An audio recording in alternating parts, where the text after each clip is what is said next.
Welcome to Uptown Rumble, heavy music in the Bronx. My name is Steven Payne, director of the Bronx County Historical Society. Today is April 23rd, 2025, and here for really, I think, the most important oral history yet for Uptown Rumble, with the godfather of Bronx hardcore, Mike, Puerto Rican Myke, as he's sometimes known, of District 9, Close Call, Skarhead, other bands. And excited to be here. Mike, honored to have you participate in this project. Uh, Thank you so much, brother. Thank you. Thank you so much. What's up, everybody? I am Puerto Rican Myke. I don't know what the fuck we're about to talk about, but but I can rest assured, man. I'll try to make it as entertaining as I could. I'm sure you will. I'm sure you will, Mike. So, Mike, why don't you start off by sharing a little bit about your family history, whatever you know about how your family ended up in the Bronx. All right. We've been living in the Bronx our whole lives. When we were little, see these fucking phone calls, man. When we were little, we used to live in Featherbed Lane up by University. And we were little. That building consisted of my whole fucking family, my aunts, my uncles. On my father's side, though, my father was a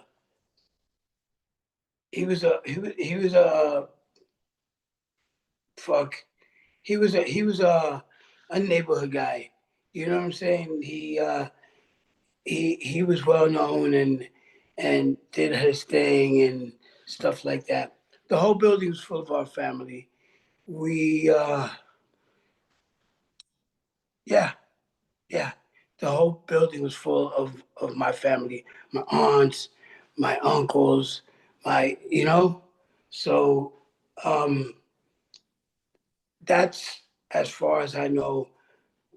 We we ended up in the Bronx. Um, After Featherbed Lane, my father left us. He was gone. He was gone. He ended up being gone. And my mother raised us after that. I think I was 4 or 5 years old. And my mother started raising us. And I thought, I didn't think I could get the shit beat out of me like I did. You know what I'm saying? My mom beat the shit out of me. Yeah. Just like my father beat the shit out of me. Um, I don't know much more, man. I just know we moved out of that building and we moved into another building on where the apartment where I grew up in. I was about 7, I think, and we lived on 167 in Grandview, which is a block off the Grand Concourse, and it was between Walton and Grand Concourse. Yeah. And it was the only block in the area, Grandview, because it was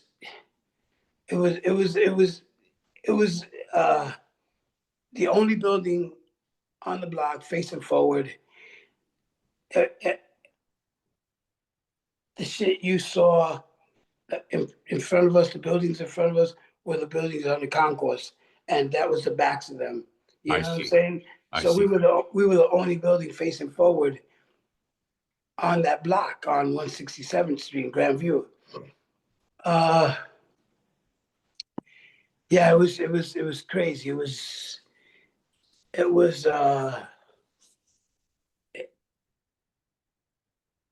You could look out the window at any time and see whatever you wanted to see.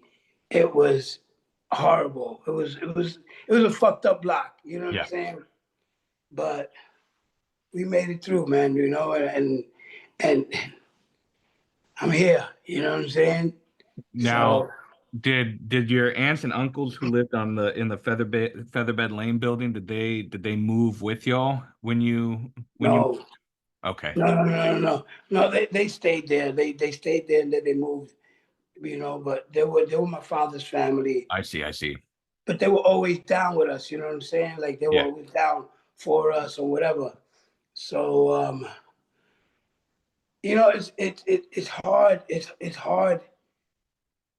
It's hard to move areas and take people with you. You Yeah. know.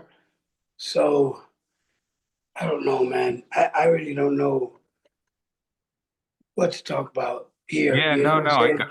I got you now. Now, in either of the places, you lived when you were a kid, were there like burnt out buildings and things like that nearby? Do you remember Uh, that? the whole Bronx was fucking burnt down buildings. Yep. My block, my block, the buildings on the they had a row of buildings. They had a row of a building. That whole building was burnt down. You know what I'm saying? Like it was all burnt down. Yeah. It was all burnt down, and we had access to everything. So So you play in like the kind of shells of buildings. Would you do that? yeah, we played in the abandoned buildings. You know, fucked up little kid shit, fall through the floor, hurt yourself. You know what I'm saying? And it was real adventurous. You Yes, know, and so for sure. Right. so the whole Bronx was burnt down. You know that. Yep. It, the shit was nonstop. Abandoned building, good building, abandoned building, and it was the landlords doing it. It was the landlords doing it. So it was the landlords doing it to their own property and didn't give a fuck about anybody else. So I don't know. It's a weird feeling to get over, Yeah, But we we lived we lived we lived in the Bronx. We that's lived right. in the Bronx, and we lived happy, and we lived fucking for ourselves, for each other. You know, that's it. Fucking fucked up Bronx. Yeah, yeah, yeah, yeah. Now, what kind of kids were you like friends with, or did you hang out with when you were growing up? Hoodlums, Yeah, hoodlums. We were all hoodlums. You know what I'm saying? Some were more hoodlum than the others, but it was weird. It was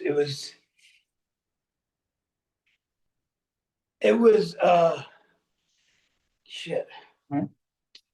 My mother tried to keep us away from those kids, okay, and sure. you couldn't, because I was a fucking hoodlum on the inside. You know what I'm saying? I Yeah, felt like those people love me, and I love those people, and I'm gonna be a fucking hoodlum. yeah. And it's hard, man. You know what I'm saying? It's hard. It's hard. I can't understand how my mother did it. She raised three of us, me, my brother, and my sister, and she did a hell of a job with that. You know what I'm saying? Yeah, She brought me up. She brought me up. She brought my brother up and my sister, and she brought me and my brother up like men, and she brought my sister up like a woman. And it was a unique household, but you know, I, I don't know what I'm saying, man. no, no, no, no. You keep going. I'll keep asking you, some things to jog your memory about certain things.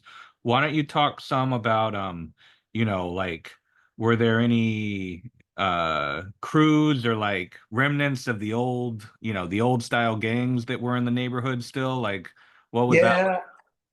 Yeah, uh, the old style gangs were they were real. They Yeah, were real because I don't know if you remember an era. We had an era where we were snatching beads, Uh-huh. you know, and snatching colors off of the people. You know what I'm saying? Yeah. That was when I was in junior high, and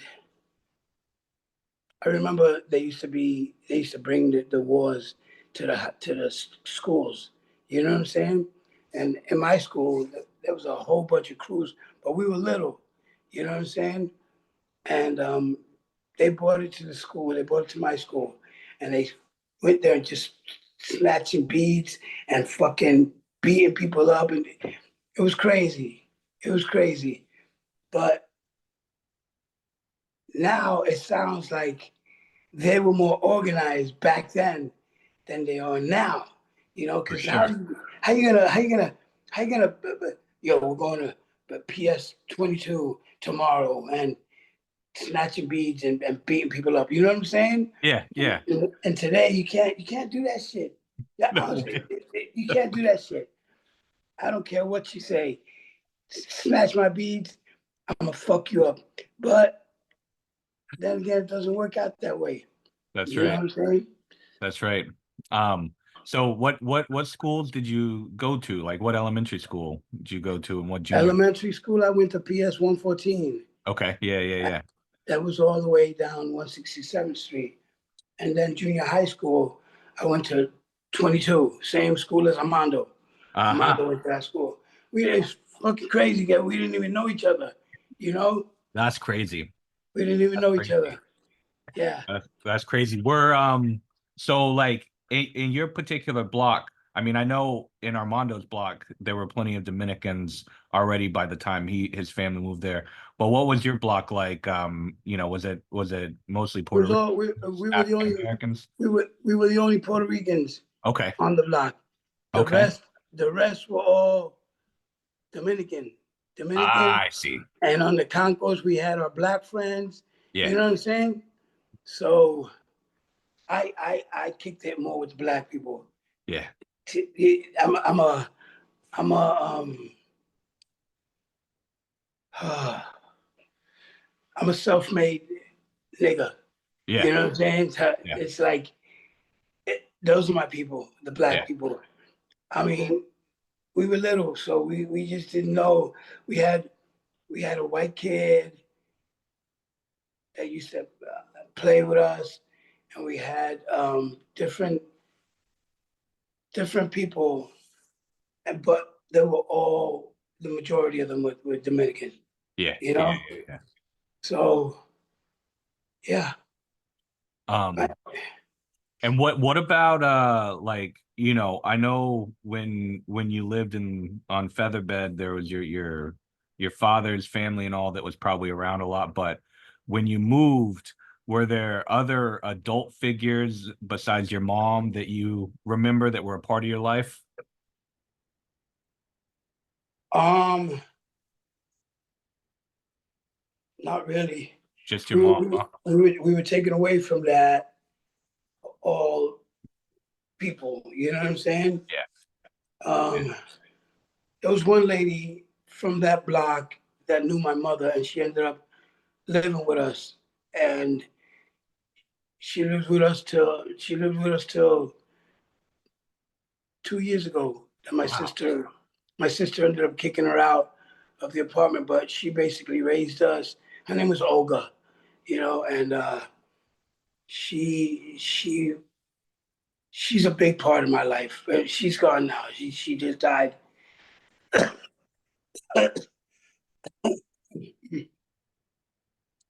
She just died last year. Wow. She was about 85 or something like that. Wow. Yeah. Wow. Um, and what about what kinds of food do you remember eating when you were a kid? Man, my mother was the best cook in the world.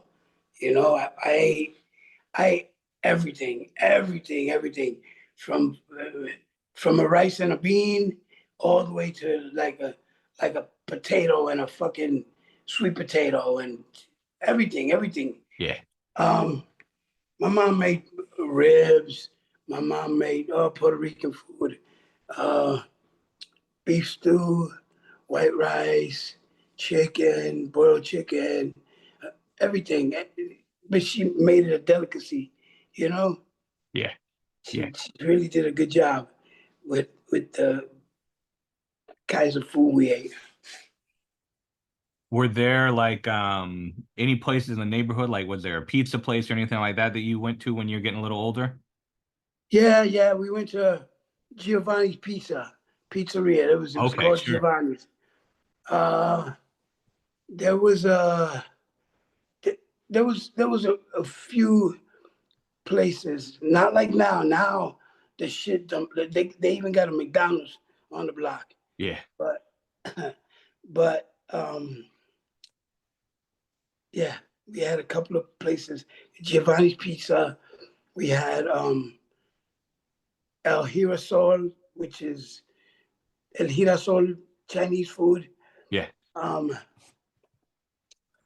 it was good. It was good. Now they got Domino's. They got fucking everything you needed. You know, everything you need. They got. Now you mentioned earlier like that you play in some of the abandoned buildings, some and all of that. What are other things that you would do for fun, like around the neighborhood or your apartment or things like that when you're a kid? Street games. Yeah. Street games. We played Skelzies. Scalesies for sure. We played Kick the Can. We played fucking it's hard to remember all these games. But we played we played The Ring Olivia, did you play that ever? Ring Olivia. We played fucking um shit. Shit. What's that game that you get like five dudes, five dudes, and then you go looking for them all over the Oh, is city. it Manhunt? Manhunt. Oh yeah. Yo, Bro, that can get that game can get violent real quick. yo, that shit got violent. It started off violent with us. You know what I'm saying? We played that. We played stickball. We played football, two and touch. Um, it was always a game going on outside Yeah. that you could join. You know what I'm saying? Yeah. So yeah, it was cool. It was pretty dope. And is there a park that you would like hang out at? Do you have like your park that you go to? Mullali's. Malali's for sure. Yo, Mullali's is a fucking huge ass park. Yeah. Not just a skate park. Yep. You know, it goes all the way down to fucking 68th Street. That's right. That's right. And we had Mullali's. Damn, that shit brings Wow. back memories. That shit Wow. brings back. It does, right? Now, you know, we're obviously going to get into a lot of music real soon here, but before we get into your own musical path and all, do you remember hearing much music like in your apartment or on the street, like kind of when you were little before you really got into it yourself? Yeah, my mom used to play a lot of merengue. Okay. A lot of merengue, a lot of salsa, and Mexican music. So I was brought up with the Spanish music, and then I started listening to my radio because they gave me a radio. I used to listen to a lot of hip hop. You know, I listened to a lot of hip hop and freestyle music. Sure.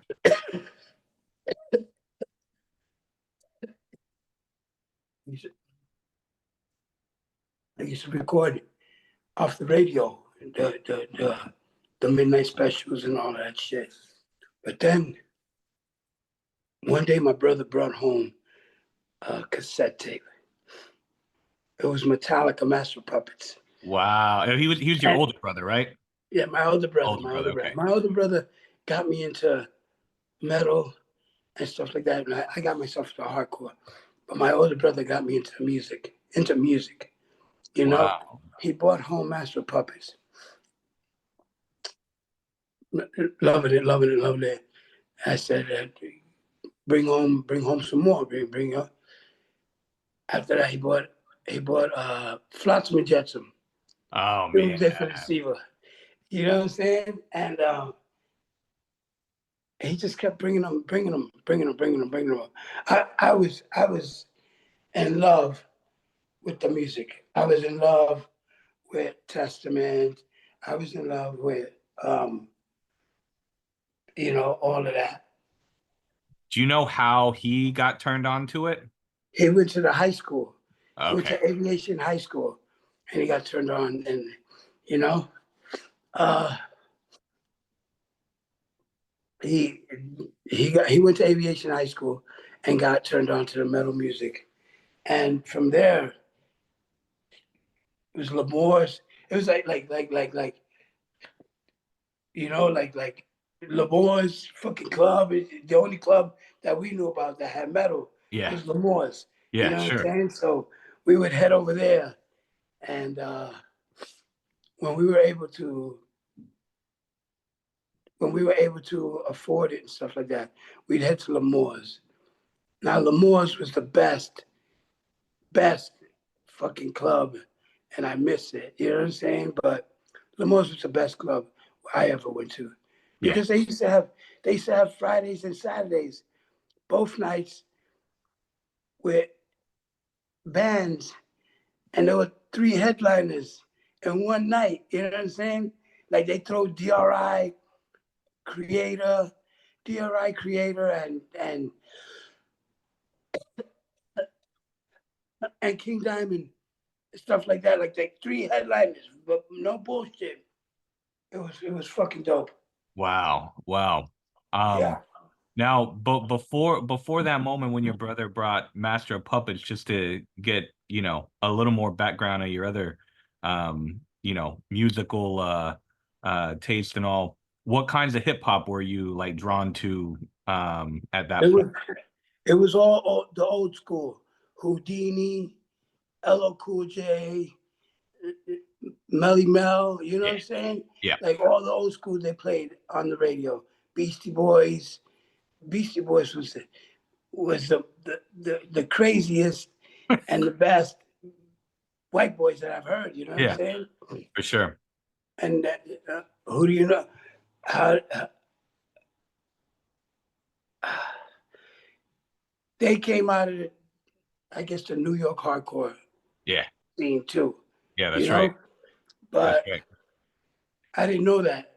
Yeah. And when I found that out, they were the best band to me ever, you know?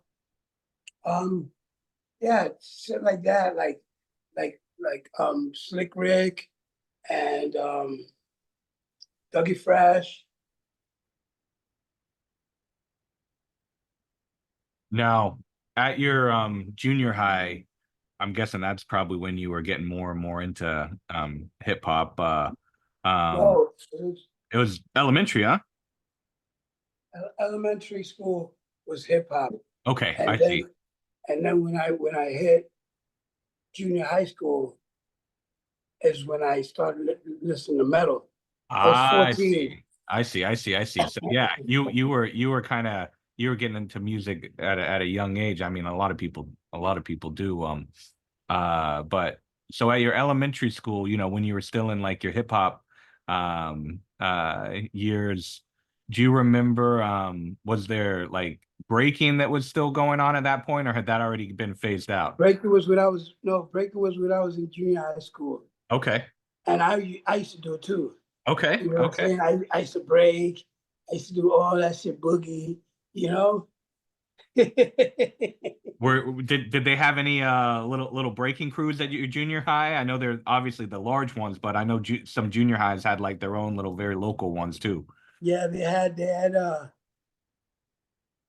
when I was in junior high, they had TWC, Okay. together we chill. Yeah. Yeah. And that was that was my boys, you know what I'm saying? I knew them, but I wasn't down with the crew. But they had uh they had the Ball Busters, they had You know, I'm talking about because all crews ended up being breakdancing crews That's too. right. That's They, right. they were like gangs that That's were right. like breakdancers. You That's know, right. so Same with Graph. I mean, that there's a Graph crew, then it was probably just from a straight up kind of gang at yeah, that point. DMS was a graph crew before Yeah, they became a fighting crew. yeah. You know, Were you ever into Graph? Did you write at all? no, Okay, yeah, no, I was just into fighting. yeah, You know, but no, I never did graph. yeah. Um, Now, when you were getting into more and more into metal and all, were there other kids at your junior high that were into it? No, I don't know if Armando was already or not, Yeah, but yeah, I don't no, remember. Mark also went to the high school, went to junior high school. Mark is our childhood friend that hung out with Armando and Frank and everybody. Mark Minguella or whatever I think it Yeah, is. yeah, yeah, yeah, yeah, yeah. So yeah, it was him. He was I don't know if he was into that type of music, yeah. But I didn't know Armando. I didn't know him. So It was really just you and your brother that my brother didn't go to the same junior high school as I did. okay, I see, I see, I see. Yeah. It was weird, man, because my brother was escalated in knowledge. So he went to another school, different separate demise, you know what I'm saying? I see, I see, I see. I So got you. I got you. Wow. Now you mentioned Lemore's already. Do you remember what your first show was that you went to there? oh man. Or your first show Um in general. I don't. Maybe it wasn't there, but no, um, my first show was at Lemore's, and it was Slayer. It was Slayer.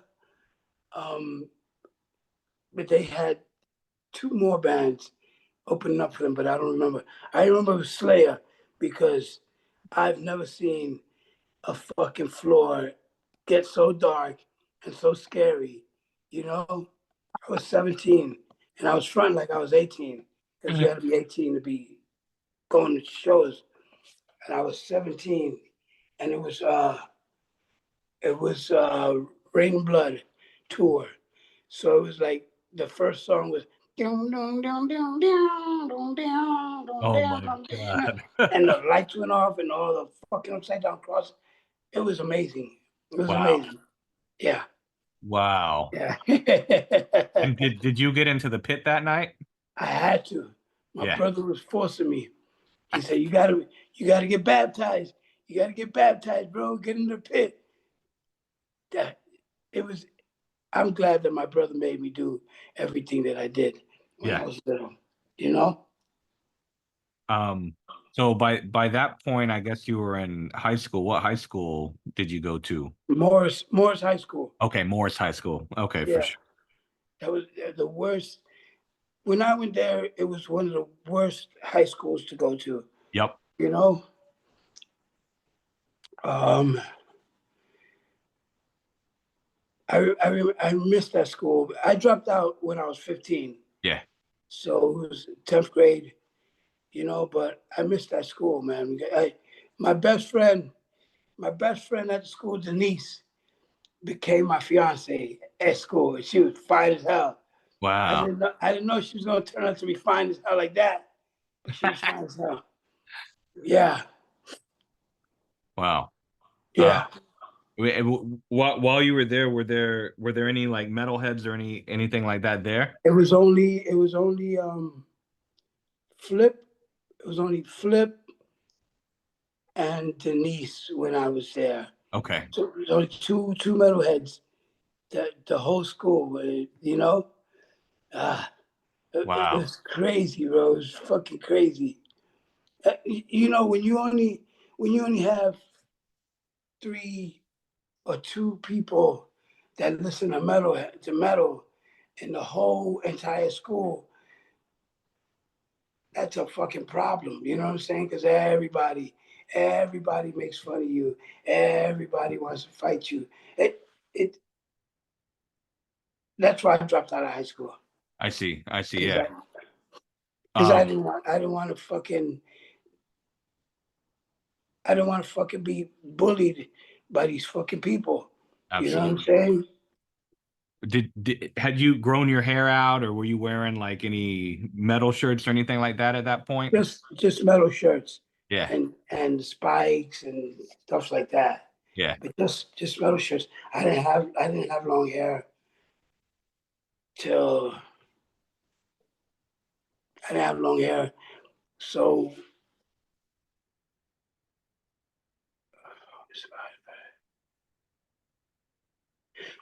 about 20 years ago I started growing my hair. Okay. Okay. And I grew it down to my stomach, you know? Wow.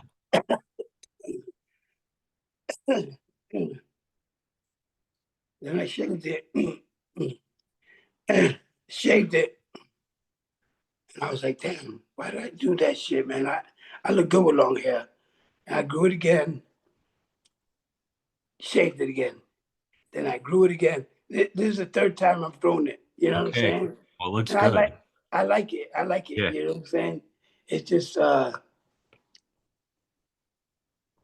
it's hard to believe. I'm 54 years old and I don't have hardly any gray hair. You know Yeah. what I'm saying? I know. I know. For sure. For sure. Um, You can see some and they're growing out, but you can't see them if I let my hair down or I pull it back. You can't. wow. Now, how did you first hear about hardcore? Like, how did you get exposed to hardcore? Oh, hardcore. Damn. We went to a Sick It All show, Okay. and they were playing with uh it was Ludacris, Sick of It All, and Mr. Pickle. Some fucking hardcore band named Mr. Pickle. After, after we saw that the unity, you know what I'm saying? Like they were playing on stage and you can go on stage and jump off without bouncers beating you down, shit like that. That's when when I wanted to grow closer to the music. You know what I'm saying? Um, yeah, I was Sick of It All, Ludacris, and Mr. Pickle. Then we went to we started just going to Sick of It All, Sick of It All, Okay. Sick of It All, Sick of It All.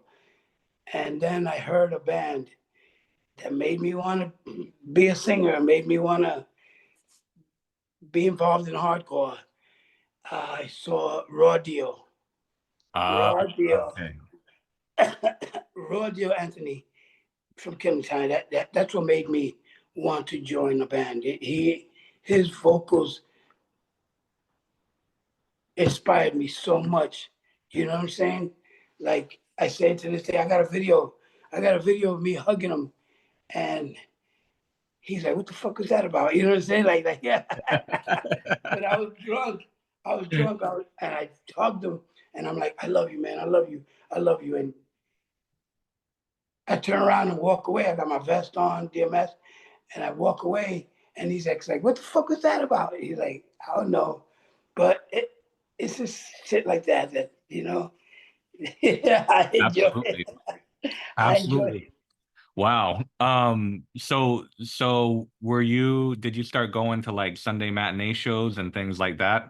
all the time, Yeah. all the time when we could. When we could, even we would go just to hang out outside, but we were at the matinee. You know Yeah. what I'm saying? Because from CB's, you could hear it all the way outside. You didn't even have to be outside. So yeah, yeah. Now, do you remember like what are some of the places that you go like to either like uh hear new cassettes, or would it always be like dubbed cassettes that you would get? Like, how would you get new music? Frank, Okay. Frank's house. Yeah, Okay, Frank's. Frank's house. Okay, for sure. So you'd met Frank by this point in time, huh? Frank's been my boy for so many years, man. I think I was 15 years old when I met Frank, Okay. and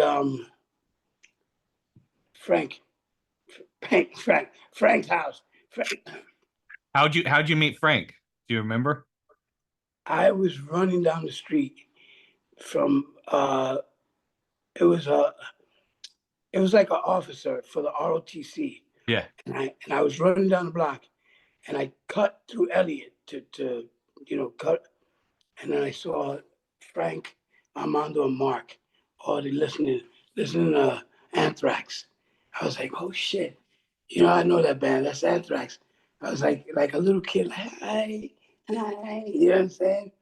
But they welcomed me, man. They accepted me into their crew and stuff like that. So I became part of their crew. You know, they're my boys. They're real.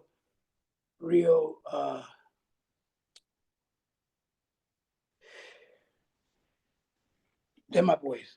They're my boys. So after you met them, I'm guessing all of you would start going to shows together and all, right? Yeah. Then they met my brother. Yeah. And then we met. But yeah, we started going to shows together, and And that was the beauty of it. You know what I'm saying? That was the beauty. We went to so many shows together. You know? I think from what I remember, one of the maybe a couple times when we talked in the past about this part of your life, didn't you start having a name for the Bronx group that would go to shows? Bronx Tribe. We called each other the Bronx Tribe. The Bronx Tribe, that's right. Bronx Tribe. And what would y'all do? Do you remember? Did y'all have any like rumbles with people, or did you? No, it was just it was one time, and we were all at Bond Street. We were at Bond Street, and we started saying, Bronx Tribe, Bronx Tribe, Bronx Tribe. And then this dude said it, and he wasn't part of Bronx Tribe. And I smacked him. Bah! I smacked him, and I waited till he got outside, and I beat the shit out of him. Yeah. I beat the shit out of him so bad that we put him in the hospital and everything. You know what I'm saying? Me and my boy Scamp, we fucking tore this dude's head off, man. Yeah. I'm not gonna mention his name though, but years later, he ended up knowing Lenny and everybody else, and it was like he was like, oh, that's the dude that that sent me to the hospital. So I always thought he always wanted to do something, but he never did nothing. You know what I'm saying? But I keep my eyes open for shit like that, because you never know. For sure. I got a phone call coming in now. This shit is fucking annoying. I know. Yeah, relentless with the spam calls. Yeah. But yeah, so now do you remember, when was it that you heard of like the first like band from the Bronx? Do you remember the first band that you heard of, like that was forming from the Bronx that you encountered? Bad. No, Like I think maybe I'm wrong with the timeline, but was Kilowatts around at this point yet? that was way That was before. later. Oh, okay. Way before. But I didn't know about Kilowatts or anything until I met Freddie. So I met Freddie, Loki. When I brought Loki in my band, I started knowing a lot. You got to understand they're from that side of the Bronx. That's right. So they're gonna be. I call it that side, but that side is where Rui came from. Yep. That side is where is, so I didn't know a lot until I met these people. And That's that's how I right. met these people. And so I met them. I met them through Loki, and I met them through Tommy, and I met them through a lot of people. A lot of people. And Now with Mark, I hadn't connected the dots until, literally just a few minutes ago. But I think Mark played in this band called Arsenic, maybe in 88, 89. Did he ever mention that to you, or were you friends Mark with who? Minguella? No, I don't think so. Okay. But if he did, I wasn't listening. Yeah, You yeah, know. yeah, yeah, yeah, yeah, for sure, for sure. Um, but yeah, I didn't realize I knew that y'all all had a friend named Mark, but until you said his name, I didn't realize it was the same. I mean, it could be a different, it could just be the same last name, but it was a band that was like more like I think maybe from the Mott Haven houses or the Mitchell houses, something like that. But that's where they were based.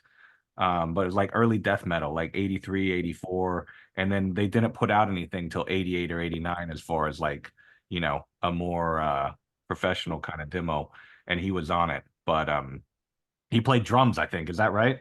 Yeah, he played good drums, man. Yeah, yeah, yeah, yeah. So I guess it's the same one. But anyway, I didn't connect the dots until then. Because I always thought they were just kind of off doing their own thing, like, so many of the bands in the Bronx were at the time just separated. But Yeah. but I guess there's a connection with Mark.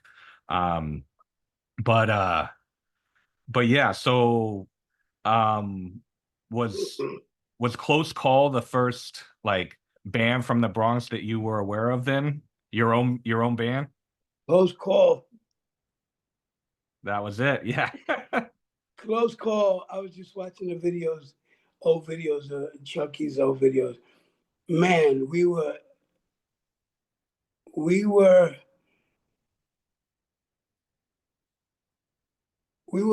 fucking whack.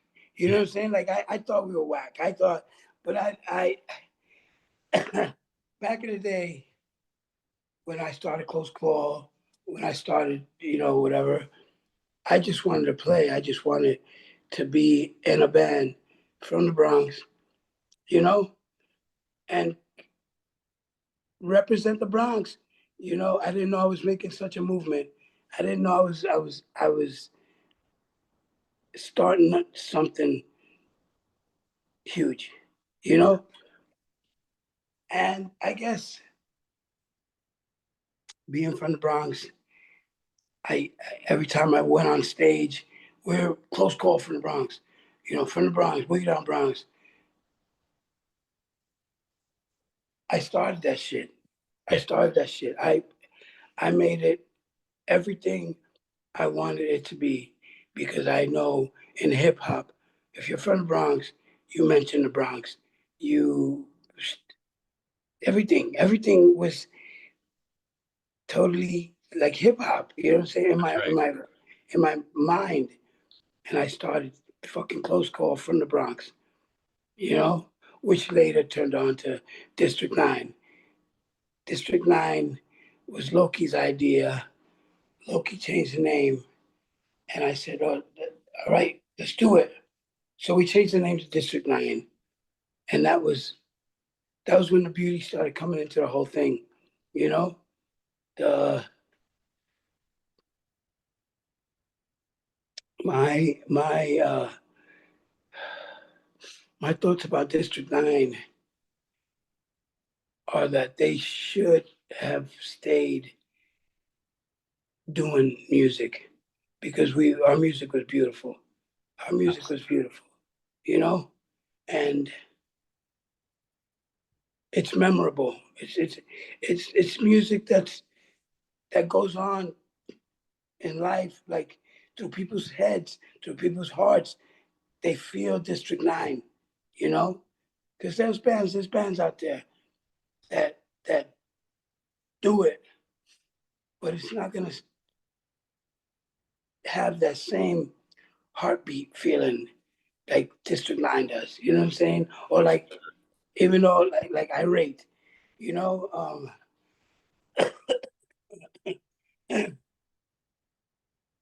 Irate was one of those bands that when they first came out, I said, I gotta step up my fucking game and shit. Yeah.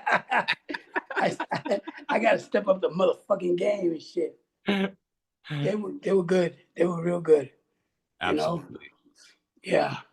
Now how did you start Close Call? Like, what's the story behind how it all came together? I went to so Ray Malone used to play drums and he was a super in my building, right? I used to go to every time they practiced, I used to go to their practices, blah, blah, blah, blah, blah. They didn't have a name yet. The lead singer that they had quit. So I said, I'll do it, you know what I'm saying? I'll pick it up. And that's how I started Close Call. I gave it the name, and it was two Dominican guitarists. It was Chen Carlos and Rob playing bass. And they were really good guitarists, really good, you know, for our age, 17, you know what I'm saying? And the way they play guitars. Those are the guys that were on stage for the Close Call shows. Yeah. There's two Spanish guys, Chen Carlos, and they would shred. You know what I'm saying? They ended up leaving. He went to go dance for Fred Astaire Studios. Whoa. So yeah, Yeah. he was he became champion one time. It was a big thing, but they left Close Call to be in that. You know. Wow. Were they all part of the Bronx Tribe? Like, were they all going to shows with you before you started? No, Oh no. no. But they were part of the Bronx Tribe, though. You know what I'm saying? Okay, So I see.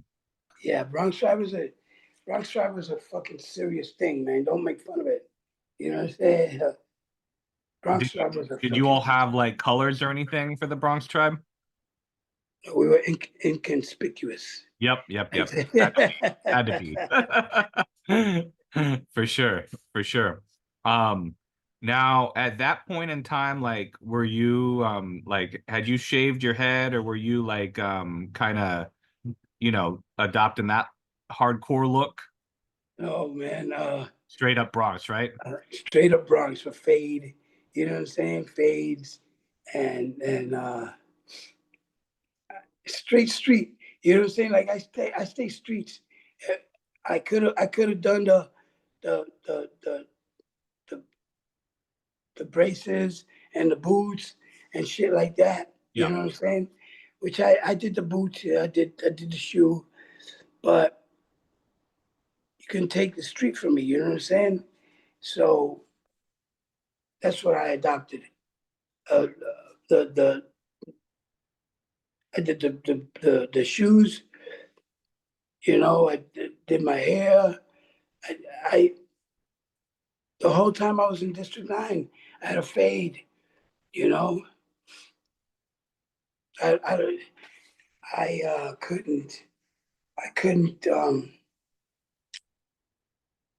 change my style. I For couldn't sure, change my style. I for couldn't, sure, you know. for sure. Um, Now in Close Call, were you the one doing the most of the lyrics and all during Close Call?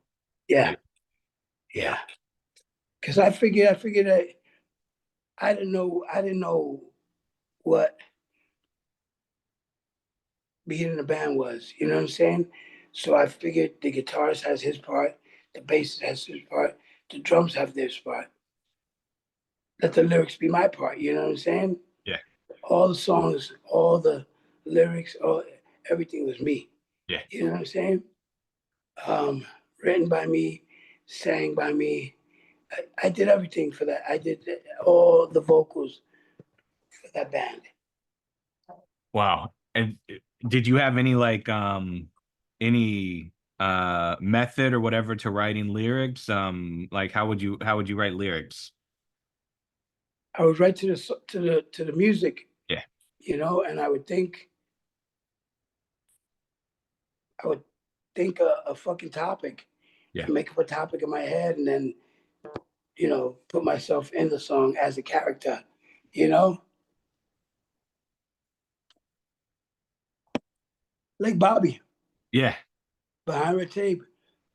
He's a made up character because I saw the writing on the wall. You know what I'm saying? that's So right. the writing on the wall made me think of how did that happen? You know what I'm saying? Yeah, How did Bobby?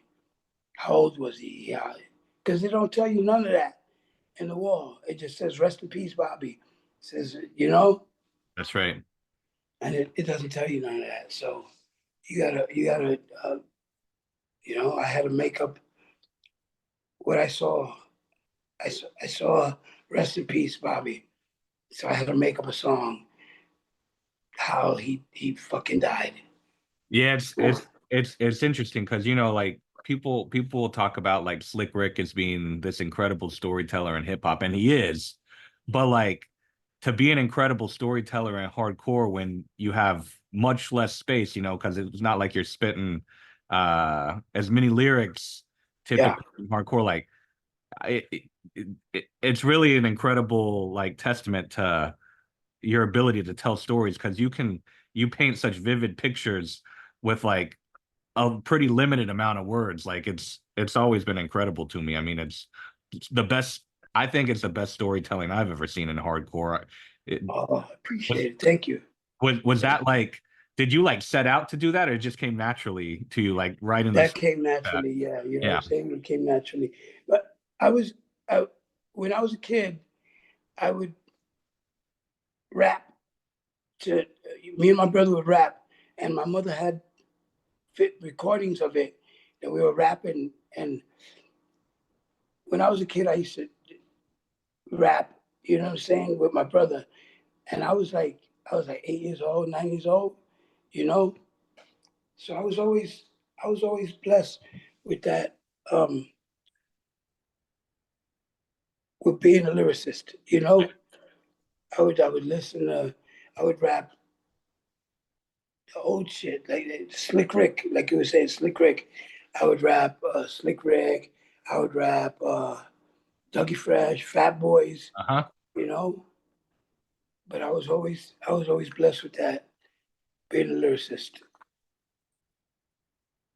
Now, you're gonna get more into Close Call and District 9 in a second, but just to paint more of the background picture, when you started meeting more and more, of kids who were into metal and then hardcore in the Bronx, did you all have like spots you would hang out at in the Bronx, like as a Not really. Um, we had Pole Park yeah, when we were metalheads. That was the spot to go to when you were a metalhead. It was on the concourse, almost like between Kingsbridge and stuff like that. Yeah, we had Pole Park. Um, that was it. That was the only hangout we would go to. You know what I'm saying? that's right. That's right. That was it. I remember, I think it was Armando who said, you would carry a boombox down the concourse blasting Slayer all Yeah, the way to Poe yeah, Park. yeah, yeah, yeah. That's wild. It's crazy, man. But we were young and dumb. Yeah. You know what I'm saying? We would blast that shit. Like I would take my radio and I blast like NWA Yeah. and then some Sigvidal Yeah. after NWA. You know what I'm saying? So, but man, you couldn't when that fucking when I heard that because I was always into I wanted more. I wanted the music to be more offensive Yeah. to everybody. You know what I'm saying? Yeah. But when I heard Carnivore, looking Jesus hit love, that shit, that shit. There's, you could be offensive, but when you say Jesus hit love, Adolf Christ, you can't get more offensive than that. Yeah. You know, Pete Steele was a man. He was the man. You know, I still like metal. I still Yeah, listen to metal. for You know sure. what I'm saying? But you can't you can't I still listen to metal, I still love metal, but I love hardcore. I That's right. love hardcore, you know what I'm saying? And like I said, man, there's a lot of things that I was doing, that we were doing in hardcore that we were just having more fun with it, Yeah. you know? All my friends, all my boys, hardcore. Yeah. And listen to hardcore. Frank wrote Payback. Frank wrote Payback. He threw it to me. He was like, "Hey, you do this. I listened to you. I know you can write to it. Write to this." And the first thing that came out was Payback. Done some shit to me that I just can't allow. Cause you know what I'm saying?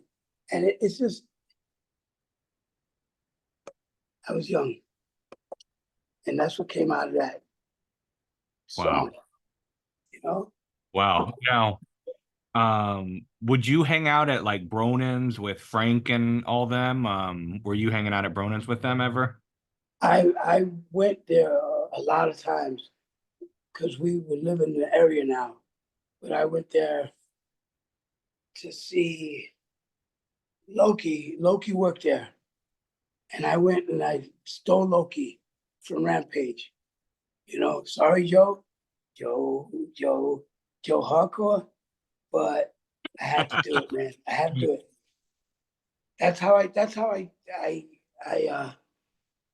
got my band together, by stealing fucking guys from I stole Ray, the drummer, from his band.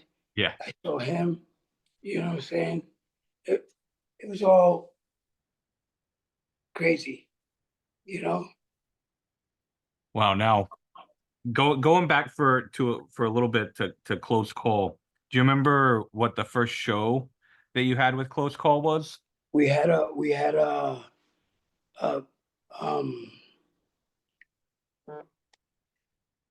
it was a battle of the bands at Humanities High School. Oh, okay, okay. And we went in and played. We only had 3 songs.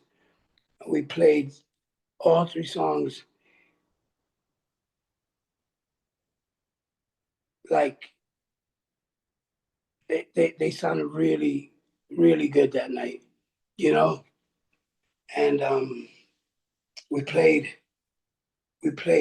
Stand Out. We played Stand Out. Um,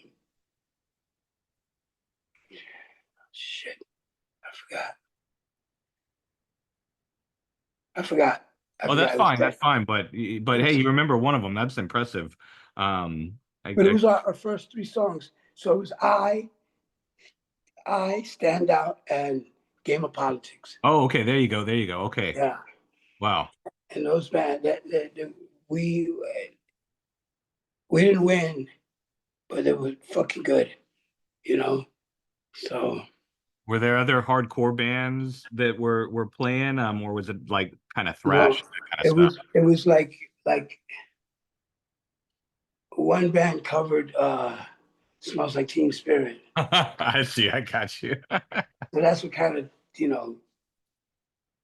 thing it was. But Um, do you remember much about recording what Close Call put out, was it one demo or two demos? I forget off the top of my head, but I know at least one demo. Do you remember much about that? I remember two demos, Okay, two demos, yeah. but that main one that is played and played, that was that was our fucking that was a good demo. That was a good demo, a really good demo, and we recorded at we recorded at God we recorded at Don Fury. Okay, sure. Yeah, Yeah, Don Fury, and from what I hear, he was supposed to be the best to go to. You know what I'm saying? So we went to Don Fury, and this shit is a fucking good demo. You know what I'm saying? yeah, So, yeah, yeah. Um, and where all were you playing with Close Call? Was it mostly Bond Street, or were there other places that you'd play too? no, it was Bond Street, the Underground, Okay, yeah. um, shit like that. You know what I'm saying? Because back in the day, if you played a club, you were gonna play it on a Tuesday night or Wednesday night Yep. downstairs in the basement somewhere, just like Bond Street. Bond Street was the first ones that were giving Friday nights out. You know what I'm saying? Bands. But if you were going to play like the Underground, you were going to play on a Wednesday night downstairs. It was horrible. But you know what, man? That doing all that and playing shows like that got us to got us knowing what the whole shit was about. You know what I'm saying? That's right. Got us knowing, fuck, you can't play that place, man. There's no parking on the other side of the street on Wednesday night. Yeah, So, shit like that. yeah. But it was good. It was good. And then Bond Street Bond Street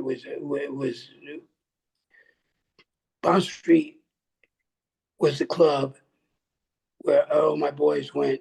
And we all started going there, and they started having big hardcore shows there. You know, it was a good club. Do I remember right? Did you work at Bond Street too? Caesar worked at Bond Oh, Street. Caesar worked at Bond Street. Caesar Okay. worked at Bond Street when he was 14 years old. Is that how you met Caesar? No, I met Caesar through Loki. Oh, okay. So I I see. met Caesar through Loki. I met Caesar through Loki, and Caesar worked Bond Street, stole liquor for us. You know what I'm saying? Stole bottles for us, For sure. and he was a outstanding citizen. I love Caesar. I love Caesar so much. You know what I'm saying? Because not only was he like my guitarist, but he was my boy. You know what I'm saying? Yeah. And how'd you meet Todd?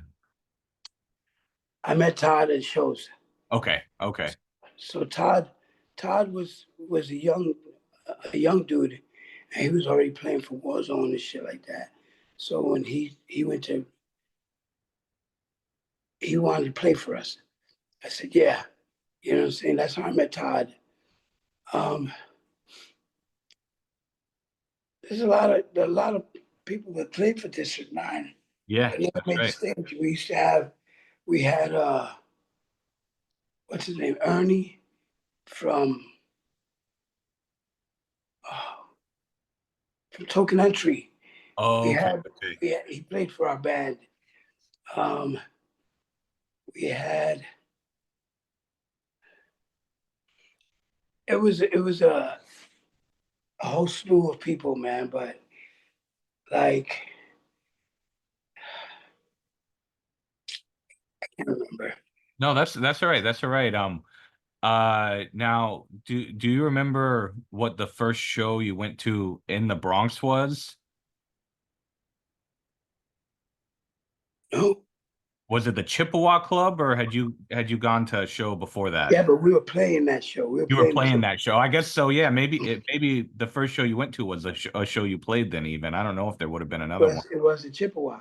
Yeah, it was a Chippewa, huh? And I Chucky mentioned some band. What was it called? Joint Effect or something like that? Joint effort. Joint Effort. That's it. That's it. that That was at the Chippewa Club, right? that was me. It was me, Frank, um, Ray Malone. I don't know who else was playing, but it was joint effort. We did a Leeway cover, Rise and Fall cover Okay. that I guess left an impression on everybody's fucking head Yeah. Yeah. because you know, yeah, joint effort, joint effort. Joint effort. Joint effort. That's it. That's it. Now, I know there was a Bailey Avenue show in 91, but I don't know. I forget off the top of my head who played that. Did you go to that show? I It was don't like even know what it was like Bailey- way up in Kingsbridge, Bailey Avenue, 193rd Street, something like that. That was long ago, bro. Yeah, yeah. You might not have gone. I mean, some of the Go to Memphis guys went to it, and there was like a fire extinguisher that someone put out. They all got kicked out, and the cops chased them out and things like that. But anyway, that's the only other show that I heard of before the Chippewa Club. Yeah, leave it up to fucking go to Memphis to steal fire extinguishers and set them off and shit, you know? That's right. That's right. But what about I think it was a year after the Chippewa Club at St. Paul's Church, there was another like Metal Madness 2 show they called it. Did you Metal Madness 2 Yeah. was After Storm. Yeah, that's right. That's it. That's it. Yeah, I was there. I played that show too. Yeah, you played that show too. That's right. That's right. I think As Close Call though, maybe. We were close call. Yeah. We were close call. Yeah. Yeah. And I remember I remember for that show, we did There Goes the Neighborhood. Body Count. Wow. The neighborhood. That's how we played the shows. We didn't know like a lot of songs. We had our songs, but then we compiled. We even mixed in fucking La mujer ya me la llevo. La mujer ya me la llevo. La mujer ya me la llevo. Yeah.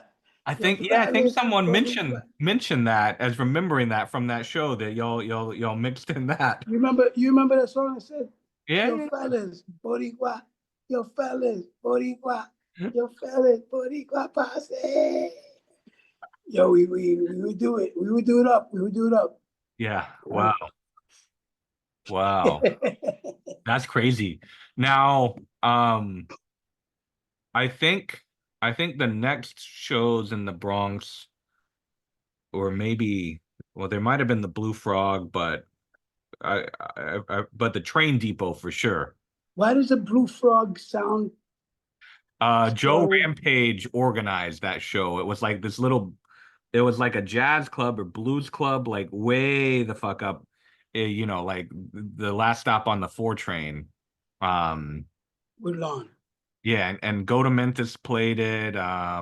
Leave it up to Go to Memphis to play the Blue Frog. I forget who else was on it. Maybe Without a Cause might have been on it. Close Call could have been too. I just forget off the top of my head, but I don't. It sounds familiar though. It sounds very familiar. Yeah. But it was just once that a show happened there. Yeah. I know the Train Depot had multiple shows though. Do you remember much about the Train Depot? I played there once. Okay. With no redeeming social value. It was supposed to be. We ended up getting naked on stage and all this crazy shit. Leave it up to Go to Memphis to fucking play it. Yo, go to Memphis. They were one of those bands that when we were out, they were out. You know what I'm saying? Yeah. And I know Martin. Martin's my boy for many years. I met Martin through there. Met Barry through there. You know what I'm saying? I got videos of us at the at the at the underground. That's close call, and Barry was. You could see you notice him. Barry got that. He had a crazy. Before there was a fade, there was a fucking what was that haircut? That it was just on the side, bald, and then hair, but Oh, nothing else. You know what I'm saying? I know what you're saying. Yeah. I forget what And it's Barry, called. you could see, but the shows were always packed for us. They're always packed. They were always fucking. They were, that's what made Close Call good. That's what made District 9 good. That's what made everything good was that they were packed and people danced more back then. Now, in the years of Close Call, the early years of District 9, like, how were people dancing? Like, were people already doing like the crazy like karate kind of moves, or had that not taken place yet that you remember? They were doing oh,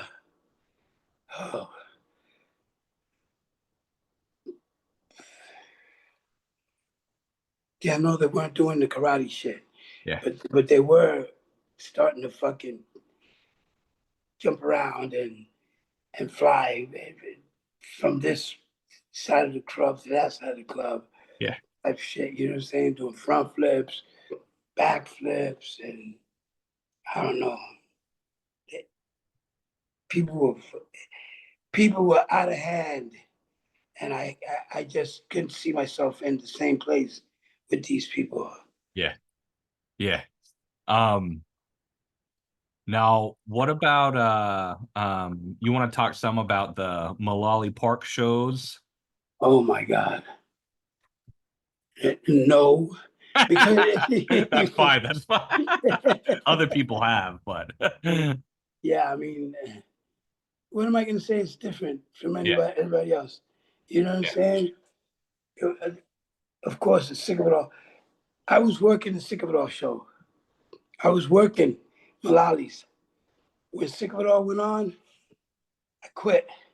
yeah, I was like, yo, I quit, and I took my shirt off. That's why I'm standing there with my shirt off yeah, in Malali's.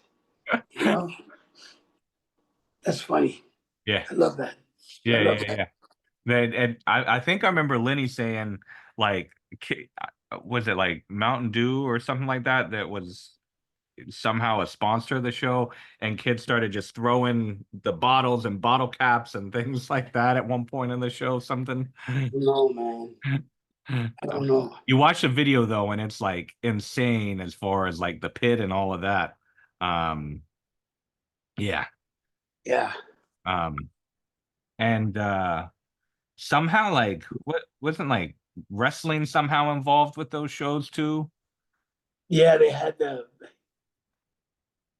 they had the guys wrestling Oh on the yeah, okay. side. On Yeah, the side, there was a ring set up and everything. You know what I'm that's saying? crazy. Everything was crazy in the Bronx, but the Bronx has a bunch of Puerto Rican kids that never got out of the house. You know what I'm saying? Yeah, So um, we call them salvajes, savages, because you never get out your house. But then when you come out, when there's an audience, you know, that's how yep. that's how it All is. that energy gets released. Because the mothers don't want to deal with it. Yeah, You know, So then they let him out into the real world and watch their son break somebody's arm or something like that. You know what I'm saying? Yeah. So that's it. Yeah.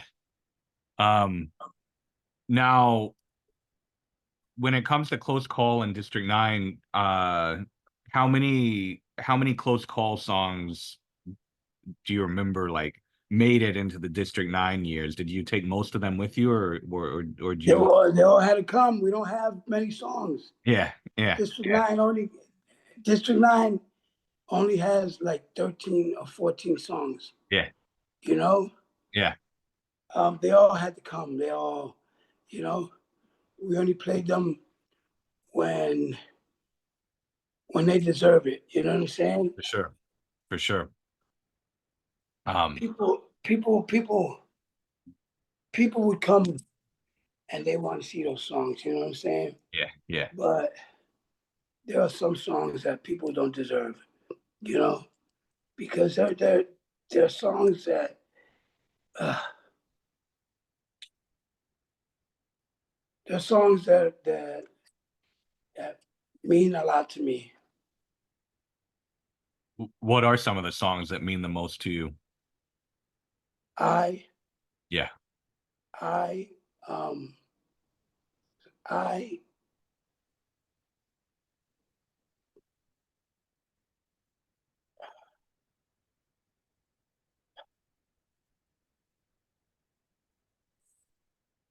the first three I mentioned.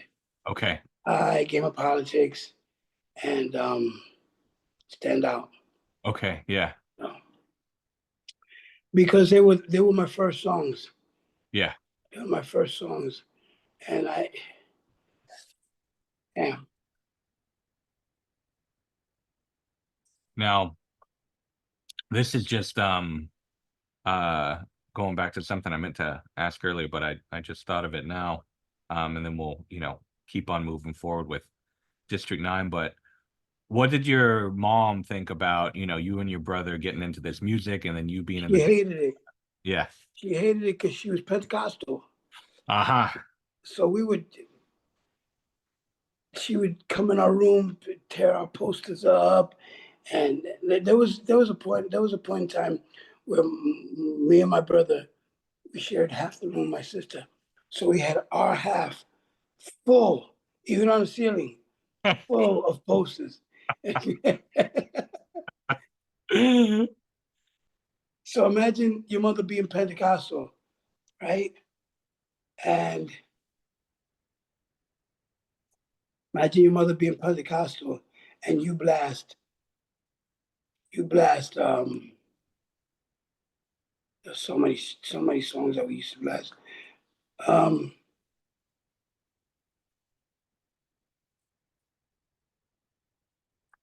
let's say blast fucking Slayer, Yeah. Auschwitz, Dominion Pain, the way that I want you to die, slow it down. And she used to be like, "Mini la puñeta."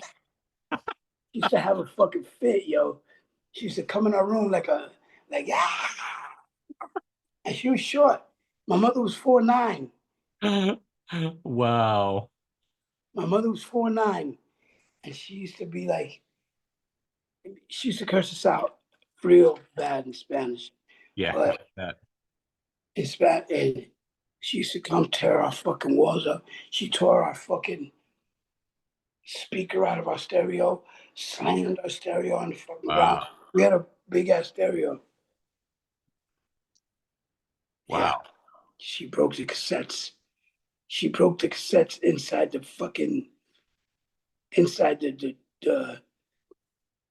the stereo. Wow. Broke our records.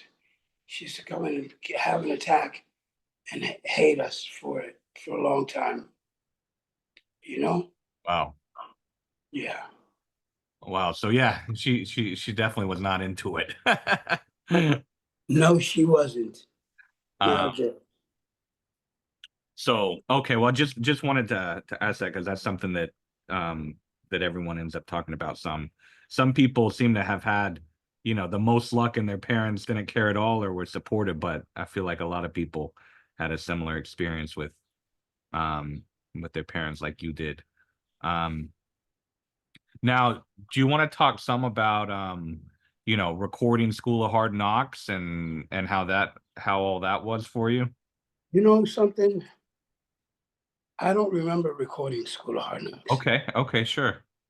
Not because, so this is our first time in the studio, right? Yeah, Recording. We went to Big Blue Meanie. Caesar recorded all of it because Todd was on tour in Japan with Warzone. So Caesar recorded all of it. I don't remember doing anything else but my vocals, you know? for sure. Yeah, I don't remember doing anything else with my vocals. Now with either Close Call or District 9 during, this particular period, because I know, District 9, you Caesar's calling me. oh, say that again? Caesar's calling me. Oh, Caesar's calling you? Yeah. You want me to pause it? No, I'm not Okay. gonna pick it up. Okay. That's funny.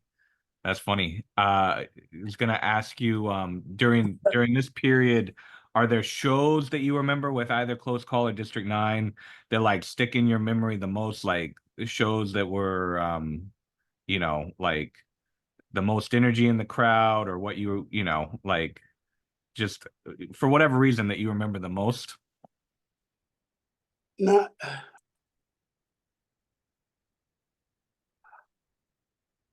Oh no, Okay, that's fine. I don't remember. I don't. I don't remember any shows because I'd fucking be high, or Yeah, I'd be drunk, and I'd be so drunk that I couldn't do anything but sing. You yeah, know, yeah, a lot of the shows I don't remember. I don't remember anything. yeah, yeah. Um, Now you mentioned like Irate already, but you all were an inspiration for like a whole generation of Bronx hardcore bands that came after y'all, or like that started after y'all. Do you remember like seeing any of these other bands other than Irate at this time and what you thought of them? Um,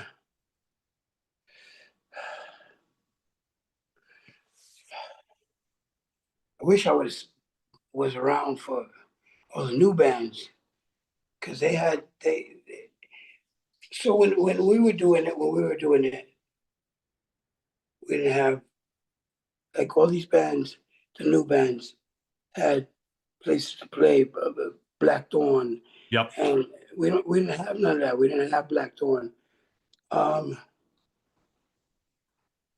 So I didn't care too much to see new bands, Yeah. because we didn't have, you know what I'm saying? Yeah. We didn't have that growing up. That's right. So, You just had like what one show a year, maybe, like at different locations every time, like the Chippewa Club or the church, or you know even Malali's was like just once a year for a couple years, yeah, right? yeah, um yeah. and But it was hard. It was hard to promote your band if there's nowhere from the Bronx for you that's to play. You know what I'm saying? that's right. That's right. I um wish I wish I would have been around for all these new bands to to watch and support and shit like that. Because I'm more of a support guy, you know? I would have loved to see the new bands, you know? I would love to see Enziguri because no, I'm serious though, for sure. because they're interesting, you know what I'm saying? Yeah, They sound interesting, you know what I'm saying? So I would love to see them. I would have loved to see a bunch of bands. I want to see Brass Knuckle Brigade. 'Cause, you know, For I want to sure. see, I want to see what they're like. You know. For sure. Um, Now, when you were, during that first, I guess, first phase of District 9, because I know, you got back with District 9 later on, but during the first phase, were you were you like friends with, or were you in like the DMS crew at that point, or was that later? Yeah, it was. I was in a DMS crew. I've been Okay. in DMS crew for 25 years now. Okay. You Okay. know, Okay. Wow. so that's here nor there. Yeah. You Yeah. know what Yeah. I'm saying? Yeah. But I do love my brothers, all the brothers that I know, because I don't hardly know any of them. Yeah. For sure. For sure. And I only ask about that because I'm guessing that's probably is that how you got hooked up with Skarhead and all of that later on? Scarhead.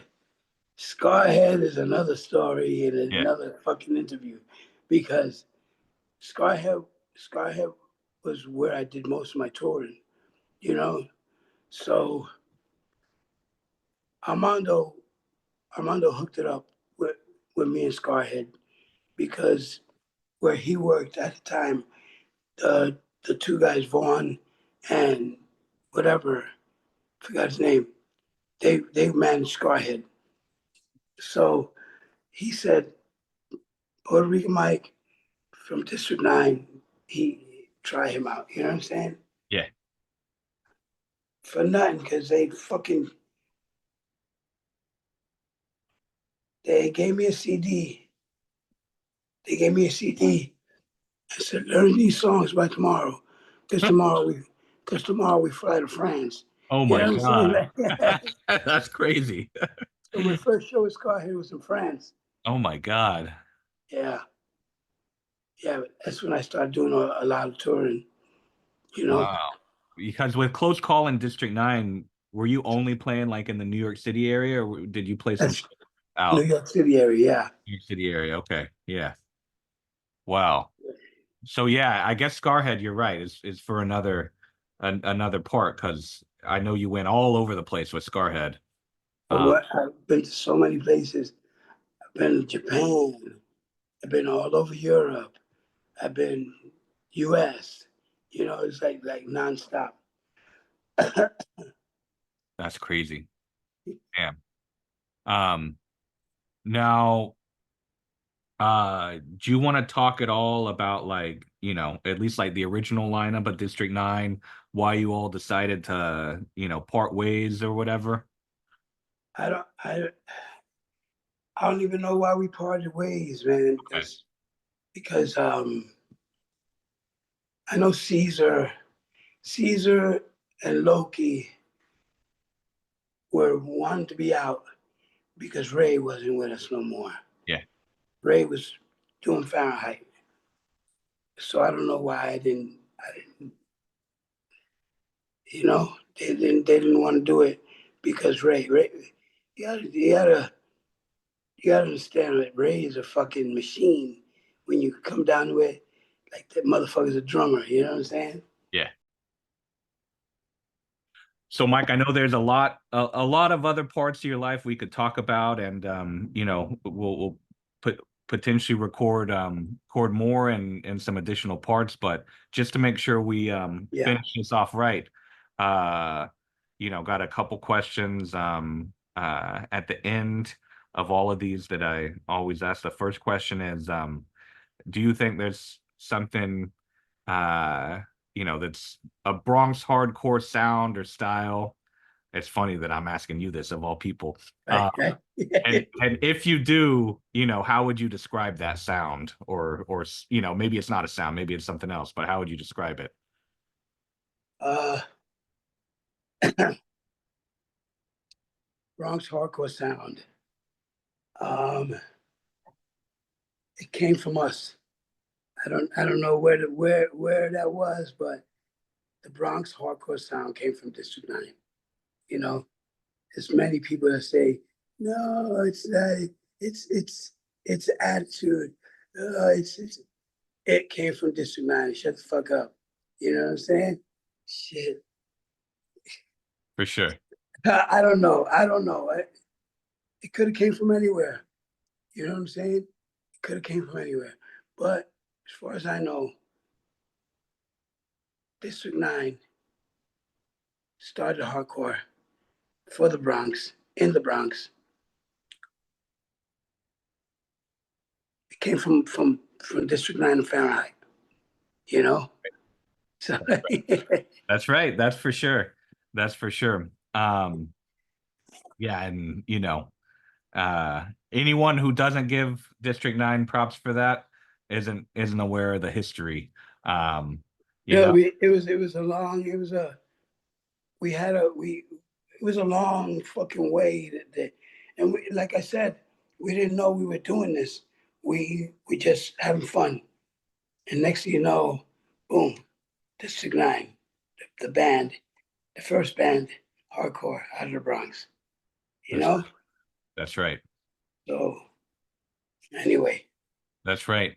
Now, the final question I have for you is, what does the Bronx mean to you? Oh man. The Bronx is my whole life, you know? I don't know anything else but the Bronx, you know? You could put me in any other fucking city, but I won't know it like like my home, you know? I don't know how to answer that one. Yeah. So I answered how I know or what I know. And For sure. I don't know. For sure. Now, is there anything you want to say or share, like in closing, anything that you haven't shared yet, or just anything you want to say like as a closer? Yeah. I want to say Bronx hardcore bands, keep doing it. Bronx people, my family. But anyway, I want to say I love you to my people. Martin, Phil, Frank, Armando, Lenny, my daughter Lila. I love you. I love you, little baby. Um, that's it. It's been a whirlwind, and you took me through it.